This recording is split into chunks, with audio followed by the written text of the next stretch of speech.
Assalamualaikum warahmatullahi wabarakatuh. Perkenalkan, saya Wahidatul Laili Sa'adah. Di sini saya ingin membacakan artikel saya yang berjudul Ruh Islam dalam Pembelajaran Bahasa Indonesia.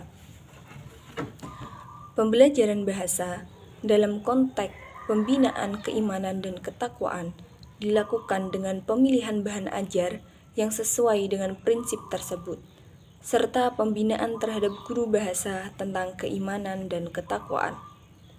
Dengan demikian, guru bahasa Indonesia di samping mengajarkan bahasa juga mengajarkan ajaran Islam dan akhlak berbahasa baik secara eksplisit maupun implisit.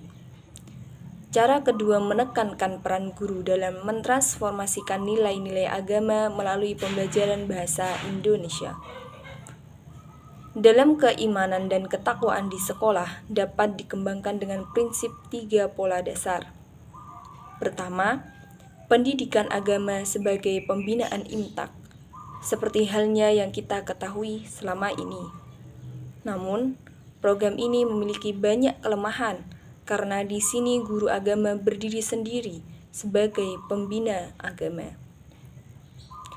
Kedua, dalam setiap pembelajaran selalu menanamkan nilai-nilai agama dan tetap menjadikan guru agama sebagai sentral pembinaan dalam keimanan dan ketakwaan. Materi pendidikan agama harus merupakan integrasi dari berbagai bidang studi lain, dan tidak hanya menjadikan hafalan-hafalan atau pengenalan materi fikih saja sebagai pengajaran. Dengan kata lain, materi pendidikan agama harus memiliki banyak penampilan, baik dari sisi akhlak maupun nilai integrasi dari berbagai bidang dalam kehidupan. Guru agama harus mampu menguak setiap nilai dan makna yang terkandung dalam setiap proses pembelajaran dalam segala bidang. Ketiga adalah memperdayakan potensi guru untuk bersama-sama melakukan pembinaan nilai keimanan dan ketakwaan melalui proses pembelajaran pada masing-masing bidang studi. Cara ini memiliki banyak keuntungan karena setiap guru memiliki visi dan misi yang sama dalam membina iman dan takwa. Pembelajaran bahasa Indonesia dilakukan dengan tujuan agar para siswa mampu berkomunikasi dengan baik sesuai konteks. Kemampuan tersebut berdasarkan sebuah struktur bahasa yang baik, sistem ejaan dan kaidah bahasa yang benar, serta memiliki logika yang benar pula. Kemampuan bahasa yang benar dan baik akan mengantarkan para siswa pada pola berpikir kritis dan sistematis. Kita menyadari bahwa ilmu pengetahuan ditransformasikan melalui bahasa. Oleh karena itu, penggunaan bahasa yang benar sangat diperlukan. Untuk itulah, pendidikan bahasa tidak lagi berorientasi pada hasil melainkan pada proses. Kemampuan berbahasa para siswa hendaknya harus diperhatikan oleh setiap guru, baik lisan maupun tulisan. Ini bukan hanya tugas guru bahasa Indonesia, tetapi semua guru harus memperhatikan bahasa para siswanya dalam setiap pembelajaran, baik saat bertanya, mengemukakan pendapat, mengkritik, dan menerima pernyataan.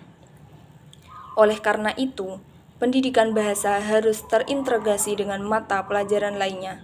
Disinilah hakikat fungsi bahasa.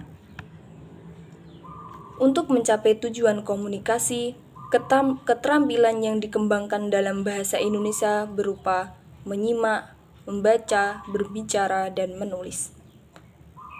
Keempat keterampilan berbahasa ini berperan aktif dalam kehidupan sehari-hari. Mengembangkan keempat kemampuan berbahasa ini dilakukan dengan pendekatan komunikatif, integratif, dan pragmatik. Pendekatan tersebut menekankan pada pemakaian bahasa secara praktis, bukan hanya teoritis. Seperti halnya dalam pembelajaran membaca, landasan religius yang bisa ditransformasikan berdasarkan nilai-nilai yang terkandung dalam surat Al-Alaq ayat 1-5.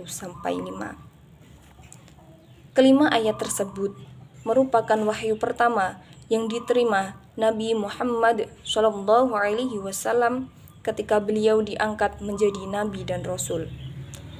Berlandaskan ayat di atas, membaca menjadi salah satu keharusan.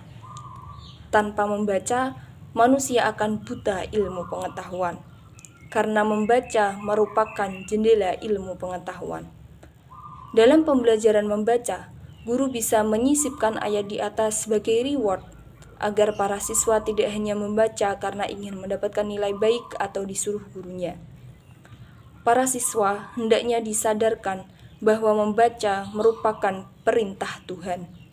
Dengan demikian, membaca merupakan salah satu bentuk ibadah. Kita memahami bahwa dengan komunikasi, manusia bisa mengekspresikan diri, membentuk jaringan interaksi sosial dengan mengembangkan kepribadiannya. Kegagalan dalam berkomunikasi, baik secara individu maupun sosial, dapat berakibat fatal. Secara individual, kegagalan komunikasi akan menimbulkan rasa frustasi, demonstrasi, alienasi, dan penyakit jiwa lainnya. Secara sosial, kegagalan komunikasi menghambat saling pengertian, kerjasama, toleransi, dan merintangi pelaksanaan norma-norma sosial. Bukankah semua ini sesuai dengan prinsip komunikasi antar personal atau musyawarah dalam Islam? Oleh karena itu, manusia mustahil jika tidak berbahasa dan berkomunikasi. Maka kewajiban manusia adalah menggunakan bahasa dengan sebaik-baiknya, sebagaimana Tuhan telah berbahasa dengan penuh kasih kepada manusia.